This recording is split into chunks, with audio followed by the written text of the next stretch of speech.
Good evening, everyone, and it pleases me to welcome everyone to our Distraction-Free School Environment panel. We are here at Guilderland High School in our large group instruction room with an esteemed panel who are going to spend a little bit of time with us tonight, giving us some perspective on the discussion topic of distraction-free schools. So before we go any further, I just want to introduce who is with us this evening on our panel. And I'm going to work my way right down the line. First, we have David Blanchard, who is the Superintendent of Schools in Schoharie. So welcome, David. And right next to him is Jax Scherer. She is a senior at Schoharie High School, and she has been on the distraction-free circuit discussion on this topic. So we're happy to welcome both of you here tonight. And next to Jax is Dr. Laura Asaf. She is a licensed and certified school psychologist. Welcome, Laura. And next to her is Mrs. Jamie Mullins. Jamie, thank you for pinch hitting. I know we had a last minute change, but we appreciate your being here tonight. Jamie is a teacher at Farnsworth Middle School, and we'll talk a little bit about their experience this year. And right next to her is Ms. Erin Whalen, who is a high school English teacher, and who was actually at the round table that we hosted here with Governor Hochul in the summer. So thank you, Erin, for making a second appearance on this topic. And next to Erin is Matt Hanslick from the Guilderland Police Department, who will offer his perspective from the safety and law enforcement point of view. And last but certainly not least, one of our assistant principals at Guilderland High School, Anne Marie Holmes. So thank you to all of our panelists. Before I turn things over to our facilitator, I want to just say a couple things about why we're here tonight. We believe, as we always do here in Guilderland, how important it is to help our community understand lots of sides of the issues where we're trying to make an important decision. And so tonight is really an informational night about the various aspects of this topic. So we want to hear lots of perspectives, and then we also want to have an opportunity for our community to give us their thoughts as well. So tomorrow we will be launching a thought exchange to all of our parents and families and staff, where they can begin to share some thoughts about what they learned tonight, as well as their experience as well. This program is being live streamed right now, so welcome to all of you who are at home watching from the comfort of your warm homes. That's awesome. And this panel will also be located on our YouTube channel. So if you can't watch it tonight, it will be up there for a good period of time so everyone can get the good information. And then last but not least, we have some handouts over on the counter there. These are the programs from the session that NICET hosted back in September called Disconnected. And the first couple pages are their program, but the last few pages have a variety of informational items, statistics, links, and resources that I wanted to share with you. And thanks to our friends at NICET for sharing with us some of their extra leftover handouts. So without further ado, I'd like to turn things over to our facilitator for the evening. I want to welcome back to Guilderland Aubrey Kamler, who for many years was our communications specialist before she was promoted to many things. So Aubrey, I am so glad to welcome you back, and I will turn the podium over to you. Thank you, Dr. Wiles. Good evening, and thank you for joining us tonight for this important conversation. My name is Aubrey Kamler, and I'll be facilitating tonight's discussion. And thank you to our panelists once again for being here tonight to contribute to this discussion. We're fortunate to have your perspectives and insights on this topic. Before we begin, I'd like to highlight that tonight is about engaging in meaningful dialogue. So while we have a prepared set of questions to help guide this discussion this evening, panelists, as we've discussed, you're encouraged to share your thoughts openly, build on one another's ideas, and help us explore this topic from multiple viewpoints. So we will get started with our first question. And the first one is for Mr. Blanchard. How have you seen the presence of cell phones in the building influence the learning environment and teacher-student dynamics in your district? Sure, thank you. So in Schoharie, we moved to a distraction-free learning environment really during the 2022-2023 school year. Before that time period, we had a policy for no cell phone use during class time. And in essence, for 9 periods a day, 5 days a week, 180 days a school year, our teachers, our administration fought with students over putting their cell phones away. So during that period of 2021-22, when we came back from the pandemic, we noticed that our students were quite disconnected, and that we really had a battle because kids were wearing their earbuds, they had their smartwatches, and we were fighting a losing battle to enforce the district's policy of no cell phones in the classroom. So the culture of the building, if you will, was really struggling to get kids to pay attention in class, put their phones away. And in essence, we had teachers noticing and complaining. We had staff members. We had parents that were on our shared decision-making team saying we have to do something. And so there was kind of during that time, going back over 3 years ago now, we're a small rural school district, essentially 800 students, K to 12. It was really hard to miss that we had a problem, and we were fighting a losing battle. So just to kind of hit this home a little bit, I had at the same time our shared decision-making team got together to say, what are we doing about this problem? Why aren't we enforcing a board policy? We also had a teacher that was toward the end of their career, but not quite ready to retire, come into my office and say, you know what, I'm not doing it anymore. I teach calculus. I teach upper level kids. I can't get them to take their earbuds out. They're telling me that they learn better when they have their earbuds in. And I just don't know what to do about this.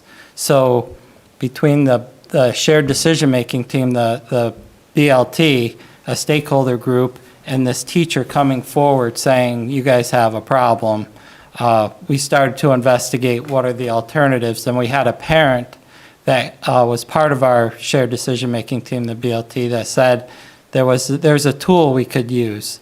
So we started researching that tool, and at the time, there weren't other school districts using a tool per se. So we all were using the same approach.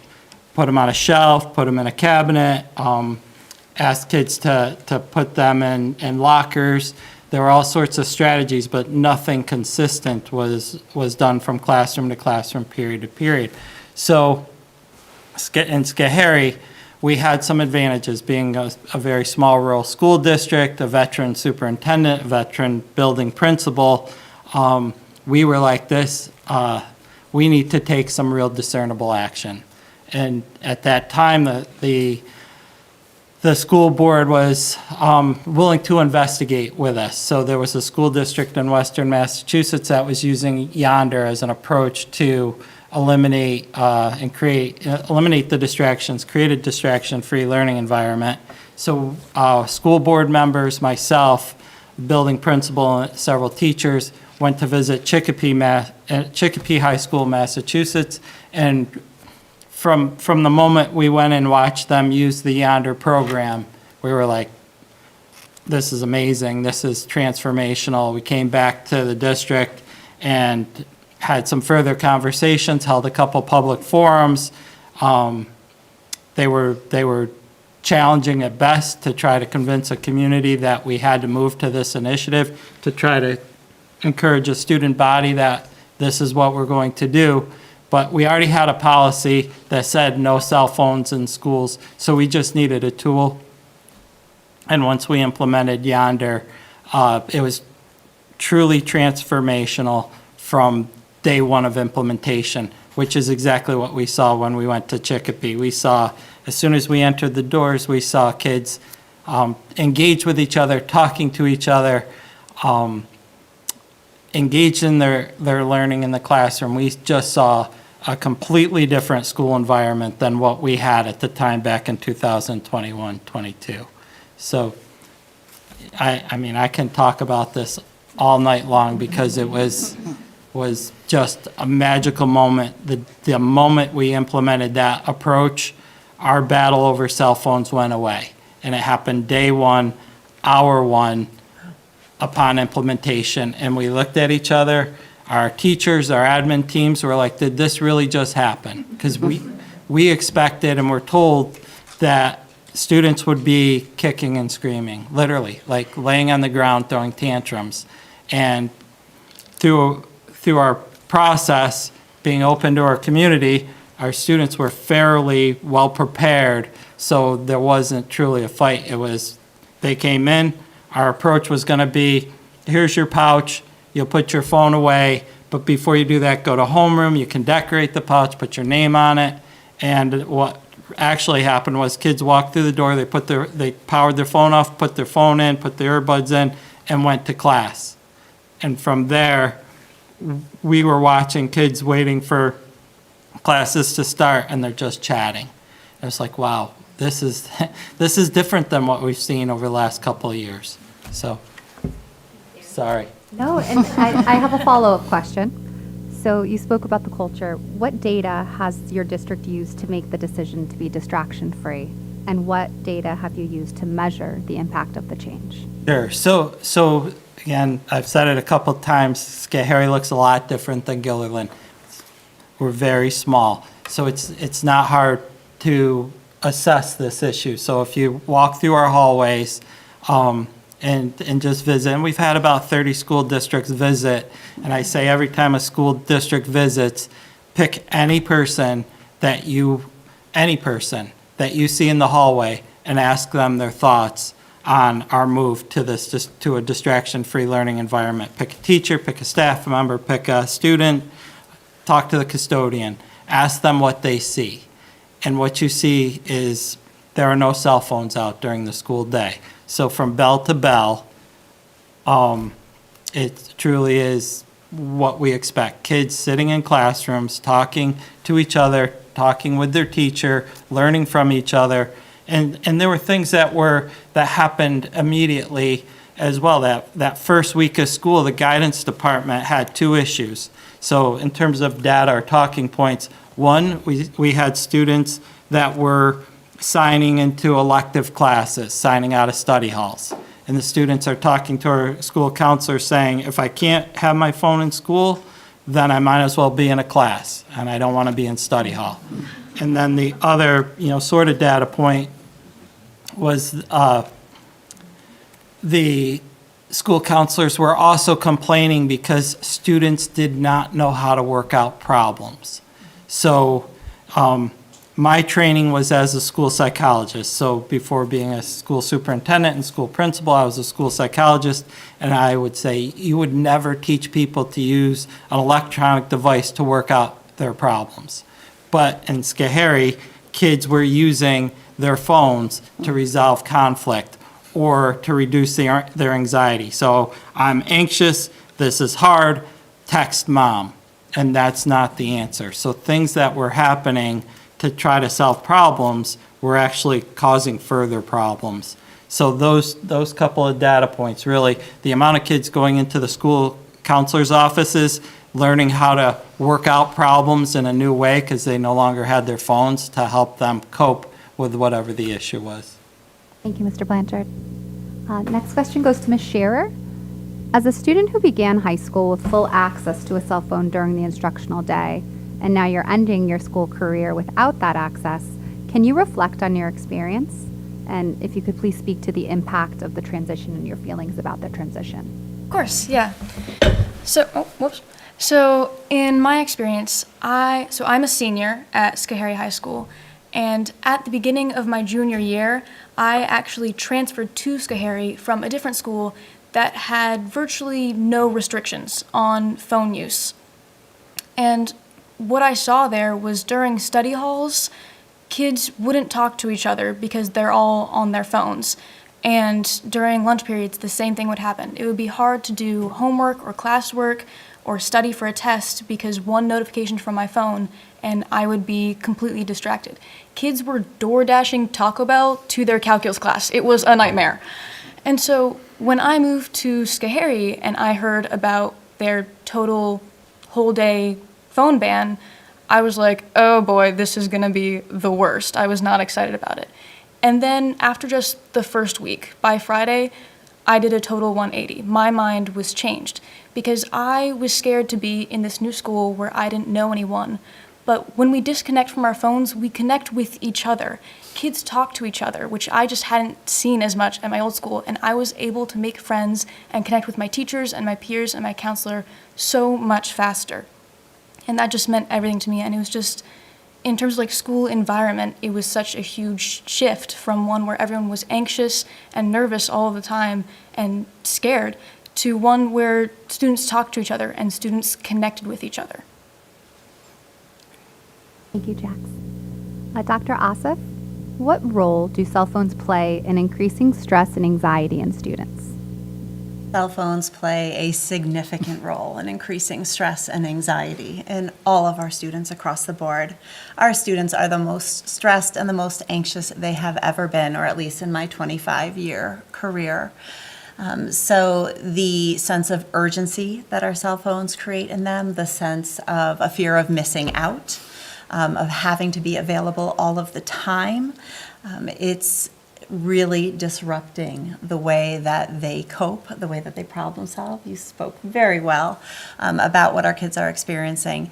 And, you know, it is just this culmination of factors that are making our students the most unhealthy they've ever been from a mental health perspective, from a physical health perspective. So I know that one of the questions that is coming is also about the sleep patterns of our students and what roles cell phones play there.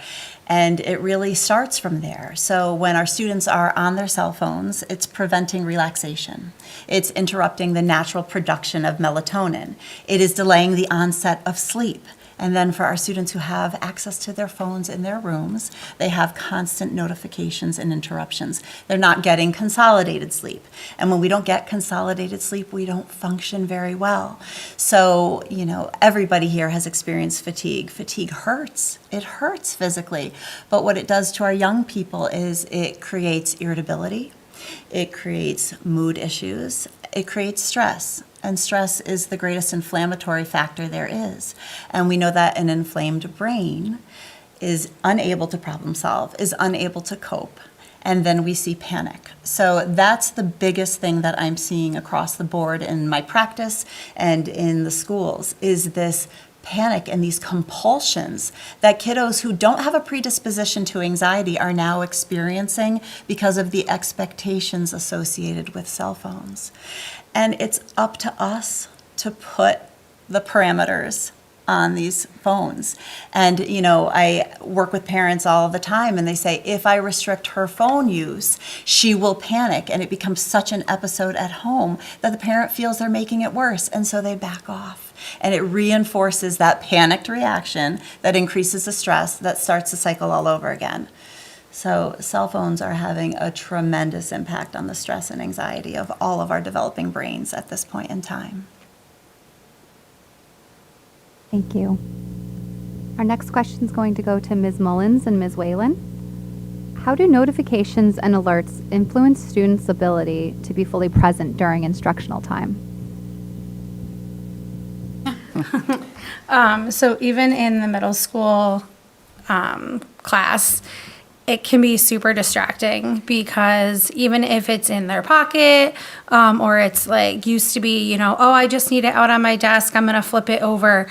The minute they hear it buzz, the minute they hear it even like make that little jingle, it's like, I've got to check it. I've got to check it. It doesn't matter if it's, you know, their candy game. It's just my parent telling me that they're going to drop off my soccer stuff that I forgot. Every little thing to them at that moment is important.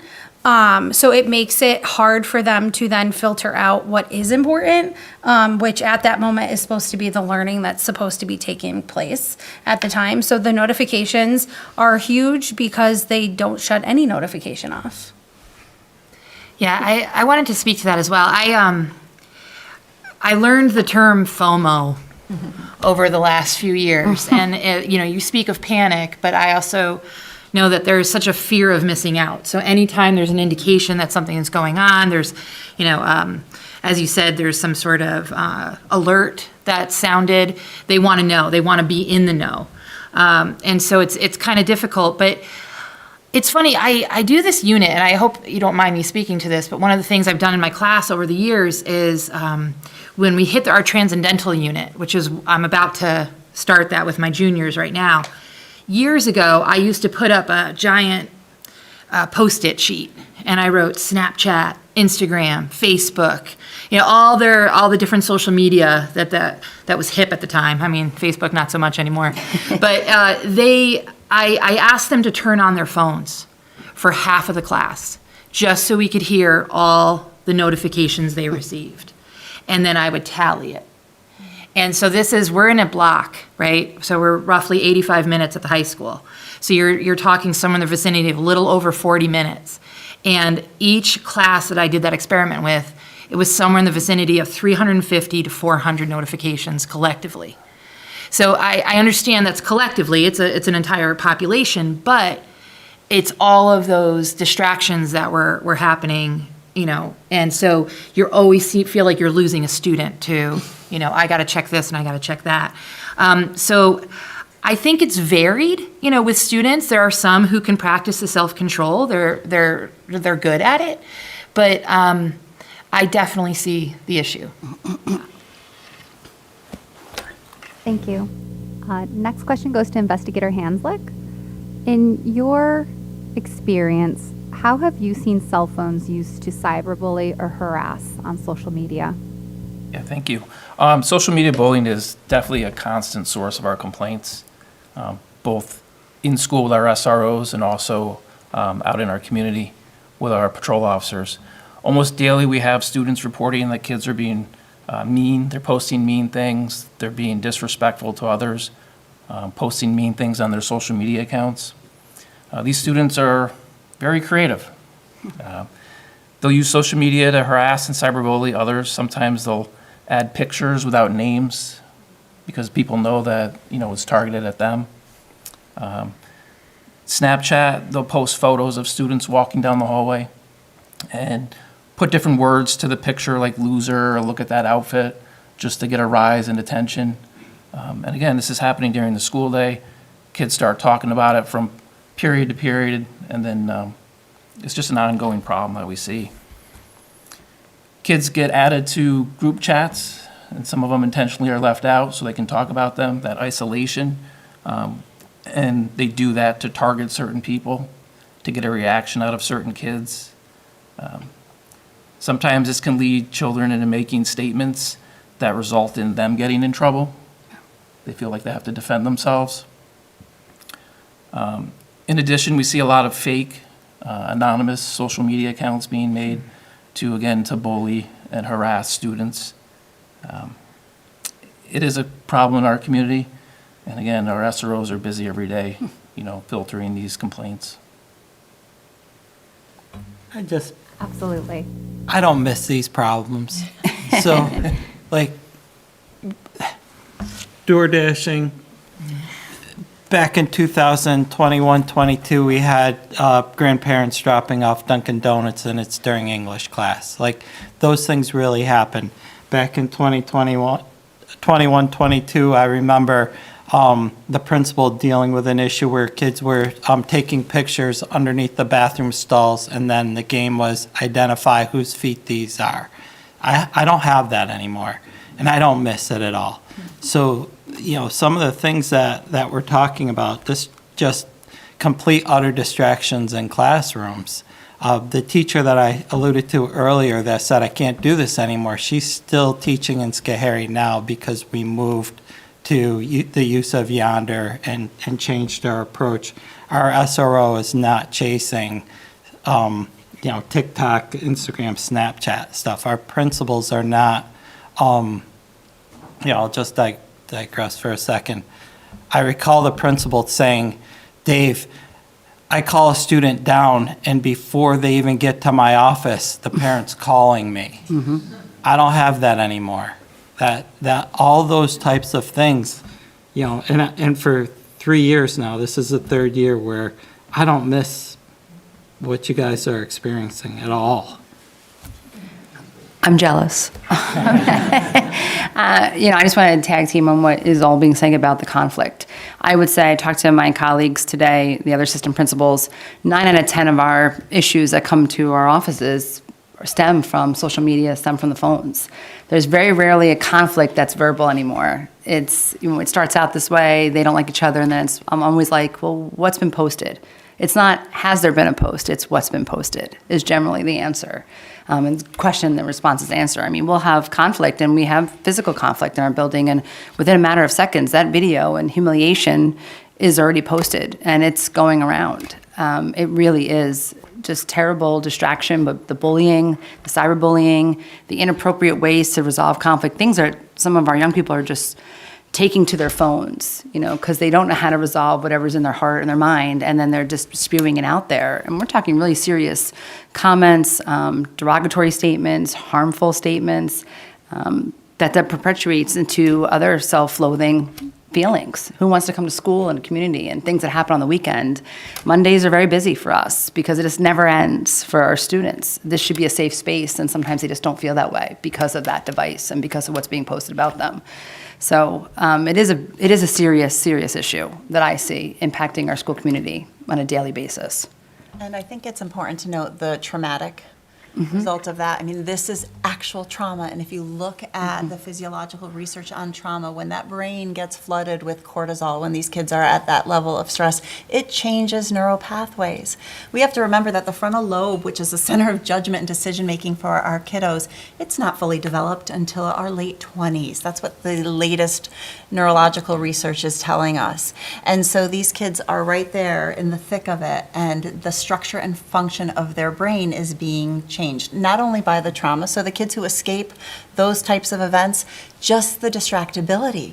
Making a diagnosis of an attention disorder at this point has become very complicated by the fact that everyone is distracted. And it's definitely problematic. Our kiddos have no delay of gratification anymore, right? It's on-demand entertainment. It is on-demand deliveries with what you've referenced as well. And there isn't this weight and this understanding, and that things take time, and we need to get back to basics with a lot of those things for our kids and their developing brains. I think we might get to this question. I'm sorry, I didn't print the things out, but we have moved at the middle school to device-free. We are not quite using the under patches yet, but we are developmentally different than a high school, so we can do some other things without having to do the pouches, excuse me. And we have not had to deal with some of the things we were dealing with last year of the fights in the bathrooms, with the videoing, with the things in the hallway.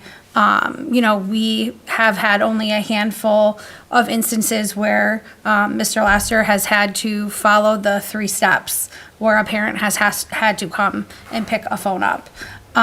So there has been a huge culture shift in our building, which has led to lots of some of the things that you have talked about. I have lunch duty, and that is one of the huge shifts that I have seen. Before, you'd go in there and kids had headphones in, nobody's talking, they're on their Chromebooks, they're on their cell phones. And it was as if everyone is in your own little pod, and you could not have a conversation. Where now it is completely device-free. You're not even bringing your Chromebook in there. And it's loud. So I would say that is the only negative. And it's a lot of that coaching of when people are having the conflict of how do you have a disagreement? What does that look like?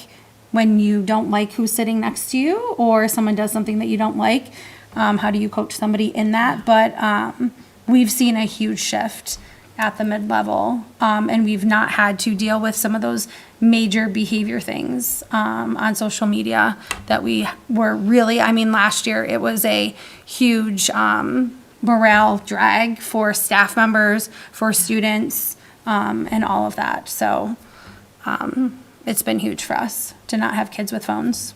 Thank you for that middle school perspective. So on the other end of that, just while we're on the topic, to Investigator Hanslick and Ms. Holmes. Can you continue just to speak a little bit more about what that impact does look like on Monday mornings, coming in from the weekend of, whatever has happened or unfolded on social media?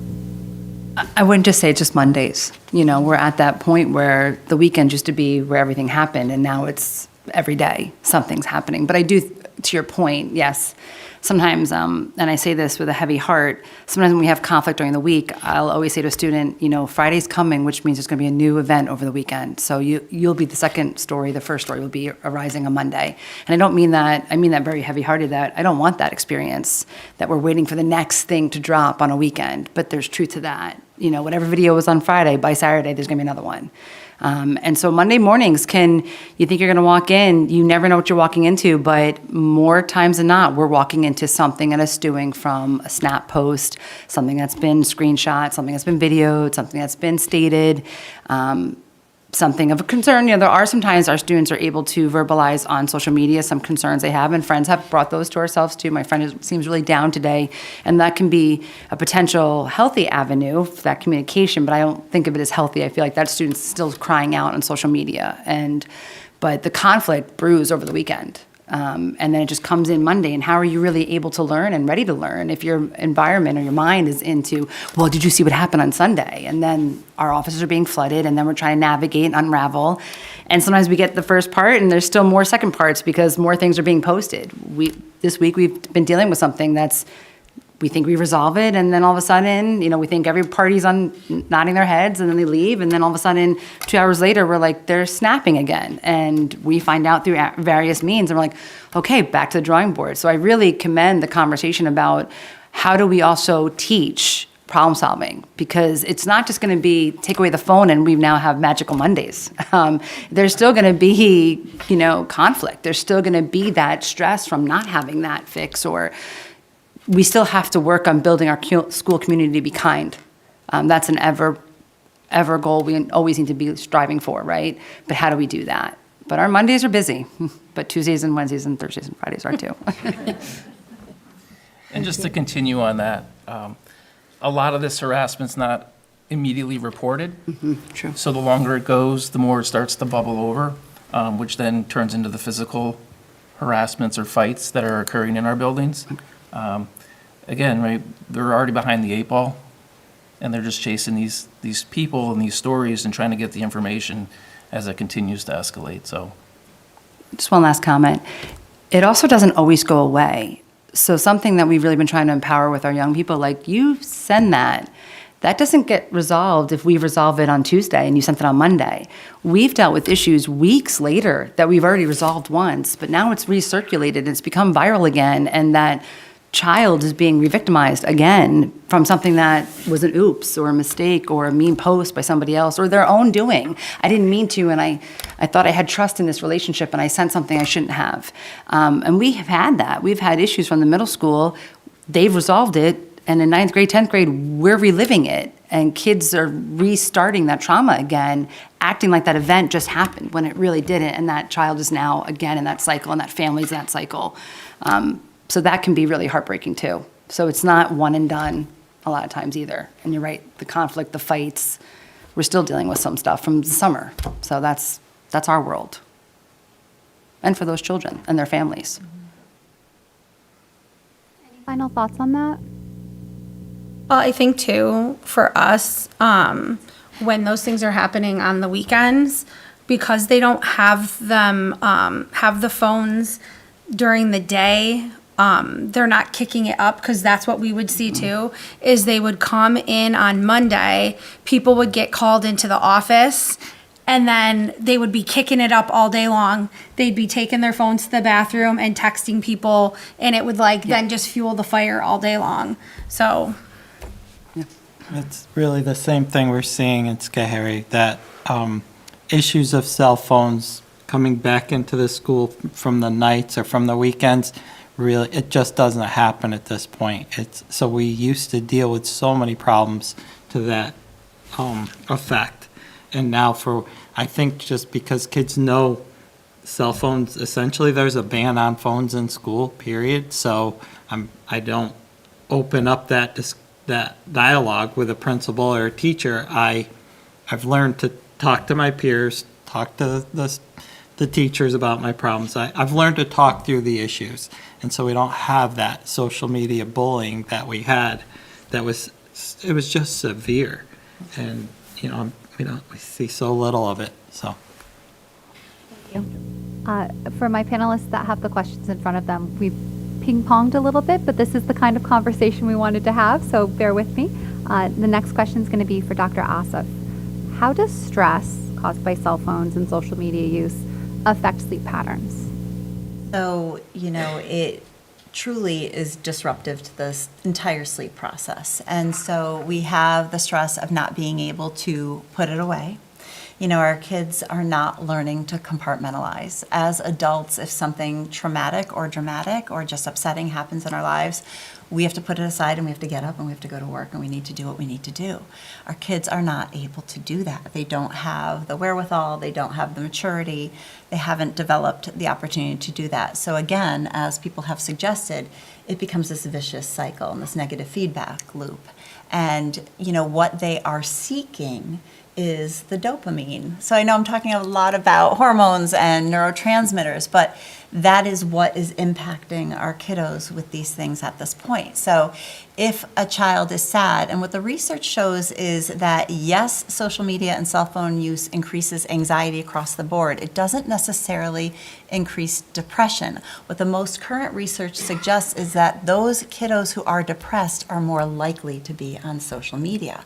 And so because these apps are developed to be addictive in nature, and that you can access whatever it is you need to feel good, and with your likes and the comments and everything else, we are seeking that dopamine rush. And so when kiddos aren't feeling good or they are stressed, they're turning to their phones to feel better. And then, as I said, the phones are interrupting the melatonin production. It's delaying the onset of sleep. It's interrupting sleep patterns. And we've got developing brains not getting good consolidated sleep. And we have kids coming to school tired and irritable and unprepared to deal with their day. The other big thing that the research is showing us is that what kids aren't doing when they're on their cell phones and when they're engaged in social media, they're not engaging in healthy eating habits, they're not engaging in exercise, and they're not going outside.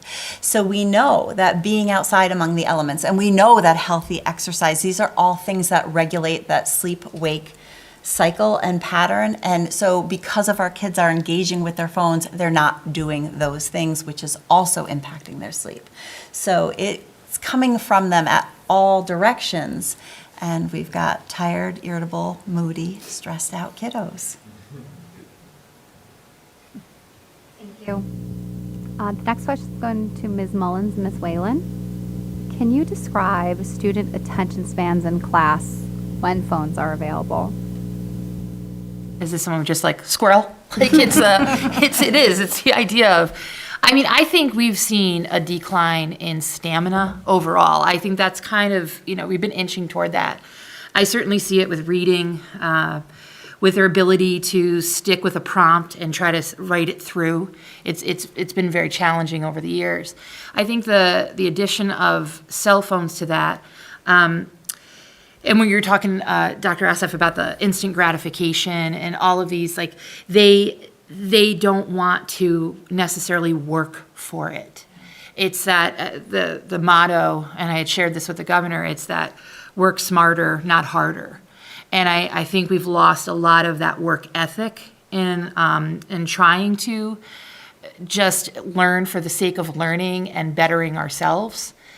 Because they want to get their assignments done and they want to take out the phone and look at it and they want to see again what they've missed out on. It differs. I will say, like I said before, there are kids who are very good at managing, and then I can have a class full where they are just cannot stop looking in their bag, even though they're not supposed to have it out. They keep checking, and it's hard. It's hard to battle that. So attention span, I find their attention span has been more problematic, probably tenfold in most recent years. I don't always want to put everything back on COVID, but it certainly didn't help matters, and I feel like it's just gotten more intense since. Yeah, I would agree. And again, developmentally, I'm looking at, my building is really like 11 to 13-year-olds. So when you look at what they can manage, that phone is just really, to them, games and videos and all of the goody things that they want to be doing.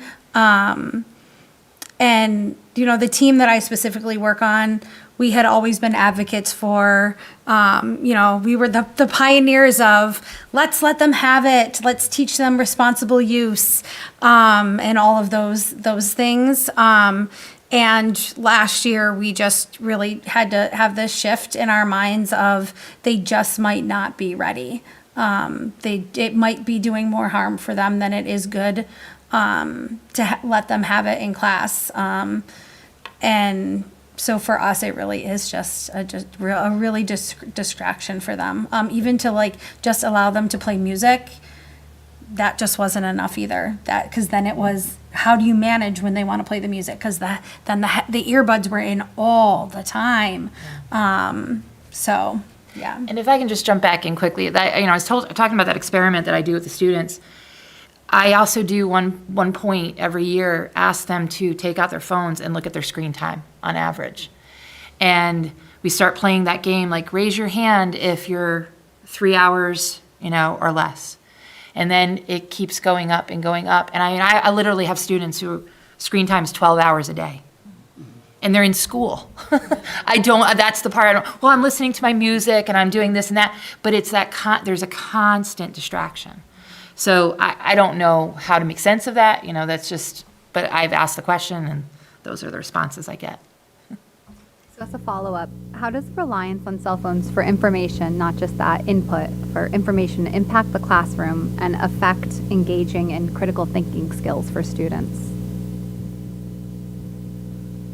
Got this?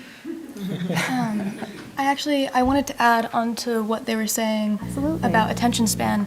I personally feel that my attention span has drastically improved after I moved to an environment where phones were gone. Because I know when I had my phone, whether it was on my desk or in my bag or even in a basket on the teacher's desk, I had a part of my brain that was just constantly dedicated to monitoring that phone, and it was distracting, even if it wasn't on. The second I heard a buzz, even if it wasn't my phone, I'd be like, what was that? Was that for me? Was that about me? What was that? And it was just distracting. I lost focus. And so once phones were gone, out of sight, it was just a huge relief for me. I could focus on my work. I didn't have to worry about if people were talking about me. I didn't have to worry about if someone was trying to reach me to show me something funny. It was just once they're gone, once you can't monitor them anymore, class becomes so much more streamlined and focused. And I found it to be a huge improvement to my attention span and my focus in class. Continue to, we would love to hear your perspective on all of these. So on that too, Could you repeat? Of course, yes. So the second part of that question was the reliance on cell phones for information impacting the classroom and how students engage with critical thinking. So, sorry, could you rephrase that Let one me more time? take it for a second. So one of the things that we have in Schoharie, and most school districts at this point, I think, are completely Wi-Fi enabled. You have every student has one-to-one, whether it's a Chromebook or a laptop computer. So kids still have access to information. They have access to technology that we manage and control in the school district. So in essence, there's so much information that's wide open to kids when they have their own personal cell phone or personal devices. But once you have a school-issued Chromebook, those go through our network. There are approved apps that are on them. There's approved curriculum that's on the district. We have light speed. There's technology that we use so a teacher can see exactly what kids are seeing on their Chromebooks in real time. So now the technology is at least managed and controlled by the school district. And I think that's true of most school districts. So you still have kids with a lot of access to information and a lot of opportunity. We're, in Schoharie, we're trying to lead the AI initiative. We're trying to not shy away from AI as we move forward, but implementing a policy and being able to be really advanced when it comes to the use of AI in schools. So we are definitely not anti-technology. We're anti all of the nuance, negative, terrible stuff that kids are exposed to on the internet all day, every day, at some point 12 hours a day. That's changing their brains and changing their brain chemistry so that learning is much more challenging. Yeah, sorry, I think I misunderstood the question first time around, but I agree that I don't think there's ever been a time where I was like, man, I wish I had my phone so I could find out this thing that I need to know. We have access to school Chromebooks, we still have Google, we have textbooks. What the phone ban does is it shows students that their phone isn't necessary for school. You don't need to be dependent on your phone and be on it throughout the day. You can still definitely access the information you need. It just separates you from the phone to show that you don't need to be dependent on it all of the time. I would be remiss on the part of students to not bring up the fact that some of our filtering software, though, really does prohibit some of what they can look up. So if you're assigned a topic of, I'm trying to think of what we just did, but sometimes talking about the Holocaust or Jonestown, right? These are not great topics, but that's the thing, the filtration system, or filtering system it keeps them from getting that information, and then they'll be like, hey, can I use my phone because I can get service and I can access. So I have had to deal with that and try to help them manage. So I just want to represent them appropriately too, because that is a reality within the four walls of the classroom. But I do think they get a lot of their news. I had a student just tell me she gets all her news from TikTok. It's her first source to go to. And I was like, I wonder how much of misinformation's there. But I also asked them, I'm big on outside references in my classroom, so I also want them to use TikTok and other social media platforms to potentially gain extra credit points in my class, because they're still looking for what we've taught, like I've taught in class, or what we've learned. So it's a double-edged sword for me. It really is. It's a double-edged sword. I think sometimes the phones have been helpful, but other times I think I'm being duped. So. And I think it's much easier for a smaller district to be very agile. So, we have an IT director in the school. We have NARIC-supported tech. We have an abundance of things that really help. If teachers need resources, they can have websites clear much quicker, probably in a smaller environment. So. I want to respond to the critical thought piece, though, of this, because, I always describe what you were talking about as the compulsion to complete, right? So they want to rush through the work to get it done so they can turn to earn their free time and turn back to their devices. So there isn't this innate value on the work ethic, the process, the critical thought. For me, what is so heartbreaking is doing an evaluation of a very, very young child. And I specialize in the differential diagnosis of neurodevelopmental conditions, so autism spectrum, ADHD, complex learning disabilities, neurodiversity. And we have babies who have a swiping finger but don't have a pincher grasp. So, what we are seeing developmentally across the board, it starts that young. But our young people don't know it's a problem. And so for a district to take the position that this is a problem is going to be a very impactful message, because, like I said, for those wonderful, well-intentioned parents who back down because their kids are having a panic attack or putting up a fight, to have a school district behind that decision, to know they're not going to be on their devices for 6.5 hours a day, would make a powerful shift in the right direction, in my humble opinion. And that was the perfect segue into our next question, which is posed to Mr. Blanchard, Ms. Mullins, Ms. Whalen, but please, everyone, I think this is something that we could all speak to, and to distinguish between technology and then cell phones and social media. How do you see cell phones and social media affecting the academic performance of students?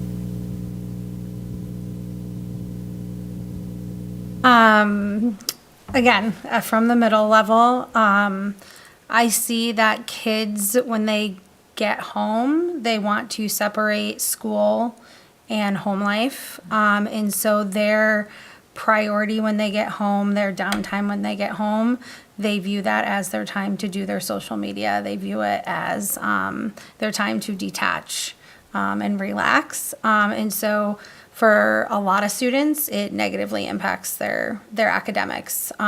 It also impacts their ability to then study, which is like a lost art, a lost skill for many of them.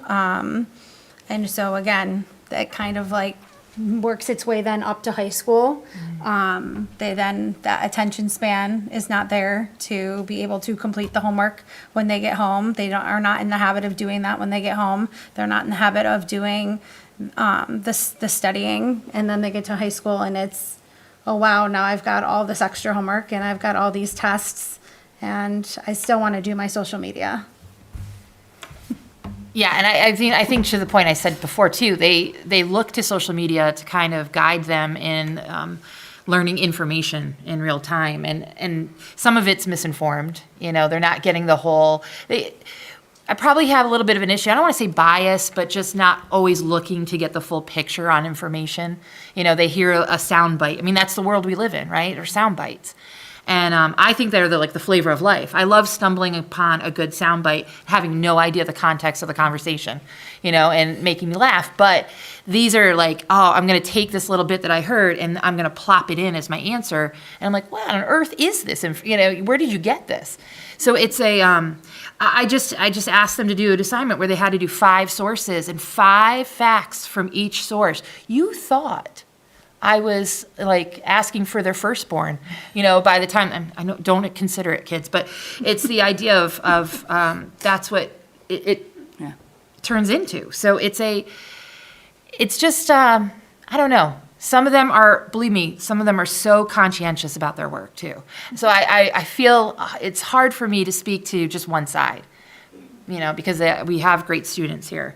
But I think for the, you know, if you're talking like the average bear, it is, they just want to be done as quickly as they can. I mean, I can say being a middle school teacher, it has, and a parent of a 5th grader who has been begging for a phone and begging for social media and all of those things, it has completely made me dive into reading books and reading articles and wanting to hold out as long as possible for all of the things and all of the things that you can get to monitor everything. So I get, and I'm sure everyone up here gets, how hard it is for parents at home too, who are the people behind the students that we're talking about up here. So I hope that comes across at home too for anybody who's watching this and listening to this, that we know that it's hard for them too, who are the ones paying for those cell phone bills and just doing their best to raise the little tiny humans that are behind all of that. Well said. Further, go right ahead. So I just want to talk a bit about high expectations and structure, and society has rules, and the idea that kids thrive when given structure. They thrive when they know the expectations are high, and we maintain those expectations. So with regard to our academic program at the secondary level, our Schoharie, our free and reduced lunch rate, our poverty level is around 50%. So we're a more high-need school district, and I think it's really important for us to maintain very high expectations and to get kids to understand, you know, when you leave Schoharie and you don't have the same level of protection, the college professor isn't going to look at you and say, oh, it's okay that you were on your cell phone, because the college professors, for my own personal kids, say, you can have your cell phone out in my class, but you will not pass my class, and you'll wonder why. And when kids are paying for it, they learn to control themselves a little bit better. In our high schools, we have to have a high expectation, and kids will adapt to that expectation. So our academics, our graduation rate's around 92%. Those maintaining that expectation that society has rules, and you follow the rules, or there's consequences. And you like to say it's collective. It's collective protection and not collective punishment to take Thank away you. phones. Yes. So we have collective protection in Schoharie, and that leads to better academic scores than if we didn't. So this next question is going to be to you, Mr. Blanchard and Dr. Asif. This is a question that was submitted by a community member. How can the district teach students to deal with and manage distractions so that they will be better prepared for the future, whether it be, as you were getting to, in high school, the workplace, an internship, or in college? This may vary when taking into consideration the developmental differences between grade levels. Go ahead. So number one is identification. This is a problem, and you can do that at every developmental level. And, I'm a big believer in naming it. Anyone who's worked with me, if I've done a diagnosis of your child, we own that because there's power in understanding that there's a problem. We need to identify it, increases awareness. And then it really truly comes down to all those things you see on TikTok and everything else about mindfulness. But that is a part of the executive system and executive functions. So most people in education now understand the concept of executive functions, but it really are those cognitive capabilities that are not about intellect per se, but they're about the planning, the organization, the sequence, the impulse control, the emotional regulation. And there are good curriculums that teach all of those at the appropriate developmental levels so that we are teaching how to avoid distraction, how to avoid addiction, how to be grounded, how to be present in the moment, and how to be mindful. And that has got to be a part of all of it as we are developing healthy, productive members of society who are mindful and able to, produce amidst all of these distractions. But I think it's very doable. And there are many teachers who do it very, very well. Anything to add, Mr. Blanchard? Yeah, I miss being a school psychologist, I think. do. So hearing you talk, it's like such familiar language that I'm like, oh man, those were the days in a way. That said, the initiative that Schoharie took on when we moved to Yonder, the very first year, one thing happened. We had a bunch of students that went to Proctor's for a musical performance with Mrs. Stiles. She teaches high school chorus, and when they're at Proctor's, she comes back and she's all excited. And I'm like, what's going on? You had to see me. She's like, I just have to tell you that there are about 11 school districts at Proctor's. We had about 35 kids there. And as I'm watching and I'm looking around the room, we were seated right in the center of the room. And our kids never took their cell phones out the whole time, not once. And I have this, I have social learning theory in my brain. So I think if you look to the left and look to the right and there's a cell phone out, you take your cell phone out, right? If you get a ping right now and you look at that ping, what am I going to do? I'm going to go, what am I missing, right? That's just human nature. So the fact that Schoharie kids in that first year sitting at Proctor's watching all of these neighboring school districts, and the kids had their phones out the entire time as she described. And she's like, nobody took it out.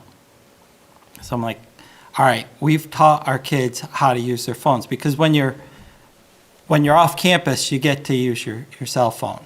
Then this summer, the high school principal and I went to a BOCES summer school program. At the end, they wanted to show us the kind of capstone projects that our kids had done during summer school. These are challenging students that have to be in summer school, and there's, I don't know, eight districts represented. And the principal and I are in there, and the students are doing their presentations, and I notice like 3/4 of the class has their cell phones out. And the 4 kids that we had in that summer program, we're watching them, we're talking to them, and then we both leave, and he's like, "You saw what I saw, right?" I said, "I saw a classroom full of cell phones, and I saw our kids didn't have their cell phones out. And summer school wasn't expecting them to use Yonder." So I'm like, I don't know how this works, but I know the program is working and working really effectively for Schoharie kids. But it's expectations. And, you know, the other thing that's, you know, I haven't spoken a lot about is the, 3 years ago, we didn't just implement a cell phone ban, bell to bell. We increased intramurals at the middle school. We introduced high school intramurals, flag football and, all sorts of different activities that kids could do. So outdoor adventure club, just gaming club, but multiple, crafting club. I can't even count them all, but we introduced a ton of different activities to say, okay, we're going to make school look way different because you're not going to get to use your cell phone during the school day, but we're going to introduce a whole different approach to get you to want to be in school. So in the cafeteria, there's a lounge where we brought in air hockey, foosball, and pinball games, and said, you're in good standing, you're doing a good job, we're going to reward you during the school day, during lunch. You finish lunch, you can't go on your phone, but if you want to play foosball or air hockey or whatever, you can. So it was just an approach where we looked at how do we balance high academic expectations and the rigor of you can't have your phone with, okay, school's still really fun, or school's going to be more fun because we have these other opportunities. So that's just that. Jax, may I ask you a question? I've had students tell me that they've heard from other districts who have, have limited cell phone use, that when they go home, they then catch up for like 3 hours. Is that something you've noticed among students at your school? Did you ever experience it? Like that whole idea of going without, then it's just moving it to after school. Yeah. Like they're binging it essentially. So there definitely is a temptation to do that, but what I've seen is that regulating cell phone use in school has taught kids how to self-regulate cell phone use outside of school. Very similar to what you were saying at Proctor's and the student capstone presentations.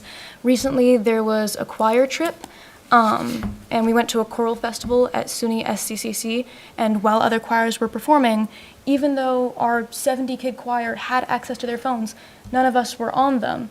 And to me, it showed that kids were learning how to self-regulate. And so I can't speak for everyone, but I know that I've set time limits on social media apps on my phone, and I've turned off notifications so that I'm not just like waiting for the bell and just scroll and like doom scrolling for 3 hours. The regulation in school has taught kids how to self-regulate outside of school, in my experience. And we see that, recently we did a four-day trip. The junior class goes to Washington, D.C. for 4 days. Because it's newer, with the cell phone ban, I've been attending those trips, and we take the 10th graders to Philadelphia, and we saw Hamilton when they were in Philadelphia. I forget what we saw. But the senior class also recently went to New York City. So I've been on 3 different trips looking and watching our kids, no cell phones. Like they are engaged. When they're in these shows, they're not taking their phones out. We went to a Capitals hockey game, no cell phones. I think there's something to be said for kids are learning self-control because we've set the tone that it is not as addictive if you control it. Yeah. But if there's unfiltered access, the addiction, the algorithms are too strong for kids to manage. We had to have a tool. So I've probably said 8 times tonight, Yonder, because we couldn't do it without the tool. We would just be fighting that same battle. But because we locked them away, and it was kind of fidelity to the program for that first year, like, not optional, these are locked away. Now, we're not checking pouches every day. The expectation is there's no cell phones in school.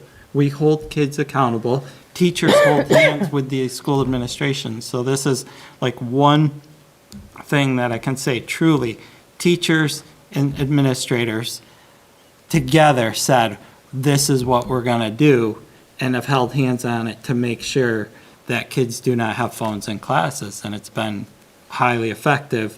And so, when Bethlehem came to Schoharie and Watervliet came to Schoharie, I'm like, well, this is gonna be the test, because, this could just be nuanced how we're doing it. And then to hear the superintendents at Bethlehem and Watervliet, who both implemented Yonder, saying the same thing that I've been saying for 3 years, I'm like, there's definitely something to this.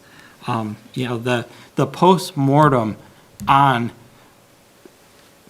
the transition from the pandemic to what's happening right now is starting to come in. 3 years ago, when I was holding my public forum, it was a room full of people screaming at me that you can't do this. And it was wicked hard. Now the research that's coming forward is really concerning. Jax has a huge interest in student mental health and does a lot of work with our school district about student mental health. We know the research, the correlation between the pandemic, when we isolated students and they were home, learning by themselves, online, connected with their earbuds, and then they came back to school that first year with that same, 2021, same level of, this is how I learn. I keep my earbuds in and I keep to myself. So we had to make that transition. But as I was saying, there's starting to become research that's showing us the Anxious Generation by Jonathan Haidt. That book came out this summer, and Marie had it first, and I'm like, what are you reading? And I'm like, that to me is the Bible at this point. Like, there needs to be some serious transformation in our schools, and we're going to keep advocating, because how effective we've seen it, but not just in Schoharie, the districts that are following a policy with fidelity, and it's up to each local school district and board, how do you implement with fidelity so it truly is a distraction-free learning environment. Thank you. Our next question, we're switching gears a little bit, but it's going to Investigator Hanslick. What would you say to parents who are worried that they will not be able to reach their children at school during an emergency? Yeah, great question. Every classroom has a phone. So if there's an emergency that you have to get a hold of your child, you call the school. The school will get the message to the classroom, and that student will have the opportunity to speak to them. If it's a private call, there's phones in private areas. Also, our kids are on their Chromebooks throughout the day. They have access to Gmail and to Google Chat. So there's other ways that parents can get a hold of their children in emergencies. And if the child has an emergency and needs to reach out to their family, the same thing. The school will reach out immediately. We have medical calls where parents are arriving almost the same time as our ambulances, because they're getting the notification so quick by school staff to get here and be with their child. So it is a concern. I have a child that goes to the high school, and I'd want them to be able to reach out to me if there is a problem. And same thing, I would want to get a hold of them as quickly as possible. And there's avenues to do that. So there shouldn't be that fear. You touched upon this a little bit, but so on the inverse of that, how does access to cell phones affect the work of first responders during a crisis? Yeah, absolutely. So we train people, we train our kids, right, to follow the directives of the adults if there's an emergency. But kids tend to go to their phones because that's what they know. They want to take video, they want to post things on social media. So by doing that, they're losing that situational awareness. They're not aware of everything that's happening around them. We teach people that we want to see their hands if we're involved in a major incident, and we want hands empty, right? We don't want cell phones or keys in their hands. Another big problem is when we're responding to major incidents, the phones from the children are going to tie up the networks.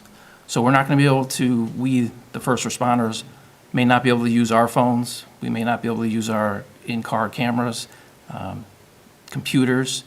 So we might not get the information that we need or be able to send out information that other people will need. It's just going to overload the system. Thank you. Next question to Ms. Mullins and Ms. Whalen. So we've talked about the differences at the middle and high school level. So this would be towards Ms. Mullins, but what is the current cell phone policy at the middle school? Does it work? Yeah. So right now, our policy is there is no cell phones, like you should not have them.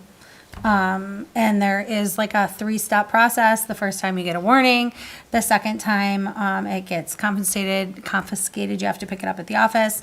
And the third time your parent has to come and pick it up. So, and like I said, there's been a handful for the entire building that have gotten to the third step. So it's the entire building got the same message. All of the teachers got the same message. Everybody has been on board, and kids really honestly did not push back. We thought maybe we'd get some pushback from 8th graders. 6th graders don't know any better. 7th graders really didn't know any better because they did not really have them in 6th grade. 8th graders, we were a little weary, but it's been great, honestly. And the kids said that they honestly, our team at least, when we asked them, surveyed them, and they were like, we said, you know, honestly, what do you think? They were like, honestly, it's really not that big of a deal. So. Yeah, I mean, we do have, for all intents and purposes, we have a cell phone policy. I mean, we all are asked to abide by it, but I think, you know, teachers do have the discretion within their classroom as to how they want to handle it. And, you know, it's been inconsistent probably at best. I've seen some classrooms work really, really well. I've subbed in, because I teach juniors and seniors, so I did it subbing in a 9th grade classroom, and they had a great little, you know, you slide your phone in there and put it away, and the kids can kind of keep their eye on it, but they don't have access to it, and it works well. I see that my own juniors, it's becoming more of an issue again. It was really good in the beginning of the year, but now I'm fighting it again, where they're trying to take them out. They're trying to, you know, sneak access to them. I'll say, okay, you have to leave your phone in the room if you're going to go to the bathroom. And now they're taking off the case and putting it like, you know, the phone's behind, but they're, you know, they're so clever all the time. So it's just, they're always looking for that workaround. And so we have like, I don't know, 140 teachers here, 130. So potentially for the kids, I think too, it can be a little confusing because you go from classroom to classroom and teachers have different policies. So to kind of keep it straight, you know, I don't want the onus always to be on them. I think we have to take a little responsibility for it as well. As a continuation to that question to Ms. Holmes, can you speak to the idea of students who need to have cell phones for medical reasons in school? Yeah, absolutely. I think that there, in any circumstances that would be a fear of any parent, you know, my child has a medical reason to have it for testing or whatever. Obviously with proper, we could always make accommodations based on proper diagnosis and restrictions based or accommodations based on medical documentation. We could operate it through how we do medicine right now in the high school through our nurse's office.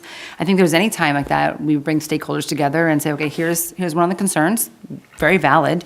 We want our parents to feel safe and supported. We want our children to feel that way, especially when it comes to medical treatment, right? So I think on a case-by-case basis, you can absolutely look at that and say, okay, what are the needs and how can we accommodate that? That still maintains what we're trying to do as a whole school community. Because again, you also don't want to alienate that child with a medical concern, like, oh, why do you get it? You know, there's all those concerns that I absolutely are on the table to make sure that people feel safe and supported. Thank you. And we've got a question to our teachers and admins here, to Ms. Holmes, Ms. Mullins, and Ms. Whalen. On that idea of 130, 140 teachers in your school building, you know, how can we establish clear and practical expectations for staff use of cell phones during the school day? I'm going to defer to the administrator at the table. I knew she was. I want to make friends still. No. I mean, we've had conversations at the mid-level about this. because this was something that like came up when we talked about cell phone use. Like, does that include teachers? And the no cell phone use does not apply to teachers, but proper use of cell phone use does apply to teachers.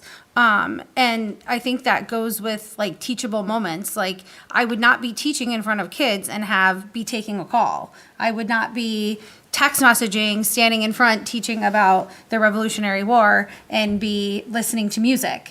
And so all of those conversations go into conversations with kids. It also goes into conversations with kids that there are some things that adults can do that kids can't do as well. Therefore, like, I can have my phone at my desk. I can do some things that you can't do. So I think it's important to be role models. Yeah. You know, I really think that if we model the same expectation for our students buy in, right? If we say this is community, this is what we value, there have been times where I have to check my own self and I'll be like, oh, I have to flip my phone over because I have a student in front of me and I know my own child's texting me, but they got to come second unless it's an emergency, you know? And so you have to model that. Like, and there's been a couple times where a phone has come through, but I think right now I feel our staff is not, air quote, the problem, you know, cell phones themselves are. So how do we all solve the problem together? You know, certain staff have certain roles, like my monitors. We have had those conversations. You're in the hall for safety and security, but there are times where there's a private communication. I need to get a student and I'll text the monitor to validate and to keep confidentiality at bay. So again, it comes back to when is it proper? When do we become the role model? And again, if we value this, then it's a we. How do we demonstrate that and in what capacity? Because the reality is we're teaching future ready, all learners future ready, is that in the future they're going to have access to their phone. So how do we also teach that responsibility and that responsible nature of having that device and being able to manage it as adults and beyond the school building? So, Anything to add? I think they said it. I mean, I do believe that, you know, an adult can have access, but I wouldn't dream of conducting class with my cell phone present. It just doesn't make sense to me. I mean, I'm there for a reason. I'm there for the kids. So that's what I should be doing. Agreed. So to my panelists here tonight, is there anything other than these questions that we haven't asked or that you would like to add? I have a role, and I really appreciate the opportunity to speak in my role as an assistant principal, but I'm also a mom. And I have 5 kids in the district, and I get it. I get all those concerns and those fears we have. And, you know, we have device times at home, and that has been a challenge, but our family values that. So I think if our school can help support our families and our children, we can do this. I think the greater good is really important right now, and for us to have that moment to say, what do we value? And we care about our kids. And I really do believe that cell phones have created such a detriment in so many ways that we've all discussed here. We know there's a problem. How do we help solve it? And we can do that together. I've been in this community for 24 years. I value this community more than I can say. And I commend Schoharie for taking a lead. It's not easy to put yourself out there. I'm actually live in Sprakers, little town out there. We'll commute home together. But I do commend you on seeing what's happening. And Jax, I commend you as being a leader for young people. To hear you speak, I was like, oh, yes. Could you get on our announcement tomorrow and talk to our student body? Because they're fearful. It's scary. It's scary when you're connected to something and that becomes who you are and your identity. And our students have been growing up with this. So I really hope that we can have these larger conversations, these deep, honest conversations to get us to a good spot when it comes to this. Because I think we know the answer. I hope we do. Or I know there's some people on the other side that might not agree with me, but I do believe in this cause a lot for all the reasons that the panel has been able to express so eloquently. I'd like to second that too.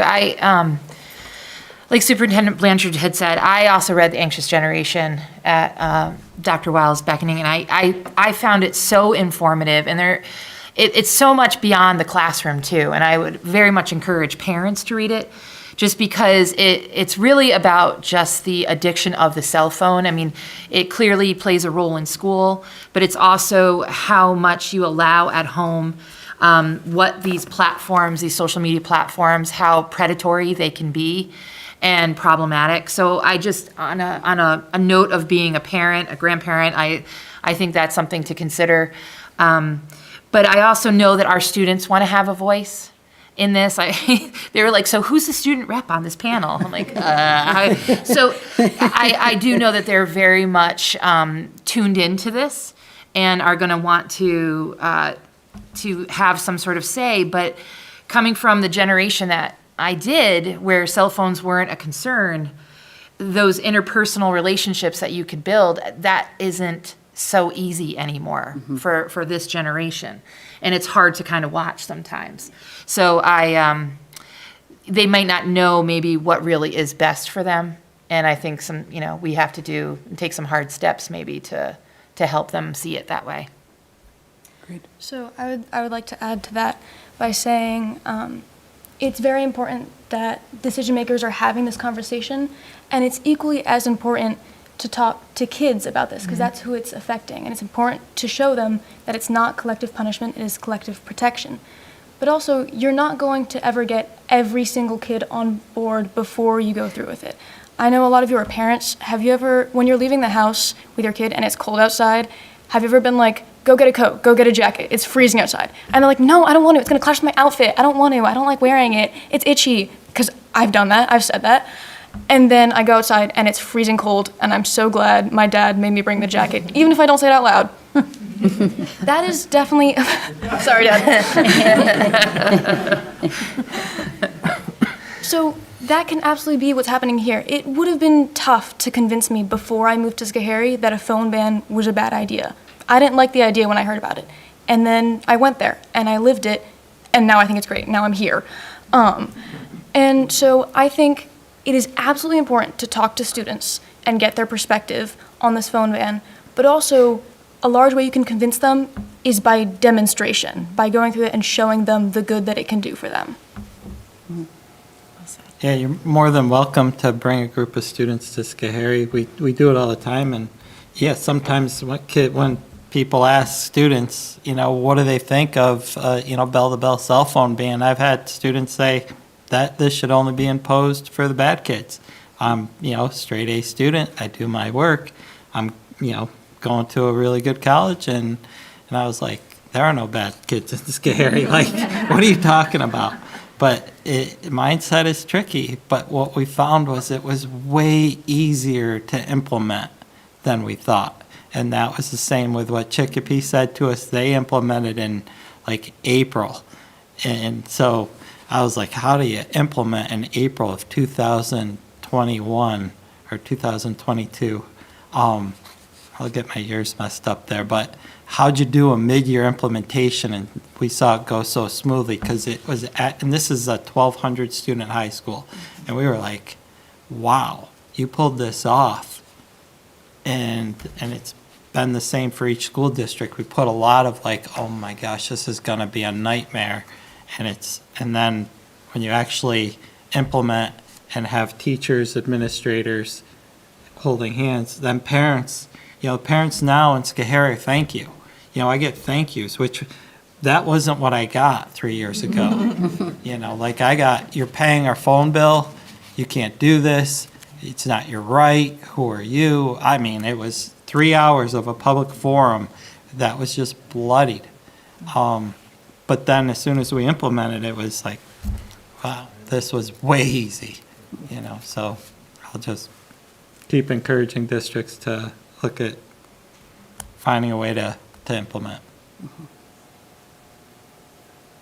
Thank you, all of you. We are ending right on time, so if there is, maybe we could take one question from the audience if there are any.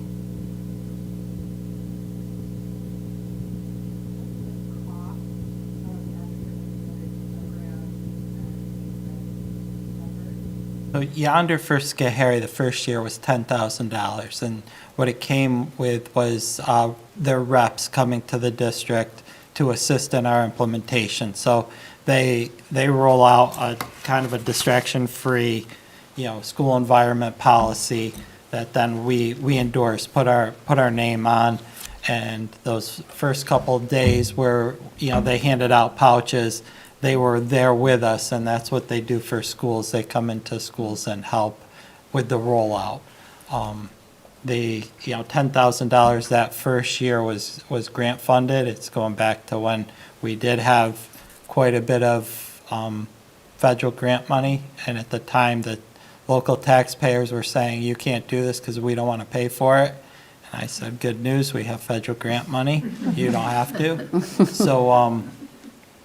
So then subsequently, once, what we found is we do not buy new pouches for every student every year. So sixth grade rolls up to the high school, we purchase new pouches for the incoming sixth graders, and then we have, pouches for when kids move into the district. So the initial cost was significant. I've said this in my community, this could have been a way bigger price tag. Like, this is one of the things in my, 28-year career, however long it's been, was a game changer. Just I can't speak highly enough about it. So So for viewers at home who might not have heard the question but heard the answer, it was in regard to the cost associated with Schohary's use of the Yonder pouch. Thank you. Any final questions? Thank you. And I would just like to thank all of our panelists for being here again tonight. And it certainly was a thoughtful and insightful conversation. So thank you very much for your time this evening.